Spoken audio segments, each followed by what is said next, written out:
sekarang sedang berada di Petrosains, di mana anak-anak bisa belajar untuk mengaplikasikan berbagai ilmu terkait dengan sains.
Jadi di sini kita melihat peralatan-peralatan yang luar biasa yang hari ini pernah dipelajari anak-anak secara teori di sekolah dan praktiknya di sini nih. Nah, kita akan melihat teknologi yang menjelaskan tentang gempa, teknologi yang menjelaskan tentang bandul, tentang katrol. Jadi banyak hal yang bisa dipelajari oleh anak-anak kita di Petrosains ini. Oke, mari kita lihat-lihat. Yuk!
This is going to be very close into Stoke corner. Perez is catching Charles Leclerc, he takes him towards the inside. Perez on the inside, Charles Leclerc gives him just enough space. Can Perez squeeze past? They're going wheel to wheel towards Vale now. Who's going to be last on the brakes? Leclerc has that inside line. Perez goes off the track, cuts the chicane. Off goes Leclerc, through goes Hamilton. Unbelievable stuff coming out of the final corner. Perez and Leclerc going for it. Hamilton says thank you very much. Another thing opens up for him. Perez comes up the inside, he's taking the place back. Hamilton hangs it out around the outside. He's run out of road. Leclerc's still in the hunt.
di Genting Highlands. Nah, sekarang kita mau melihat wahana-wahana yang ada di sekitar sini bersama anak-anak. Anak-anak sudah kita bagikan, akan jalan bersama pendamping-pendampingnya. Yuk, ikutin kita!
Alhamdulillah kita sudah selesai dari Genting Highlands.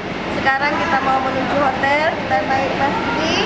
Jom ikuti kami dari Malaysia kan?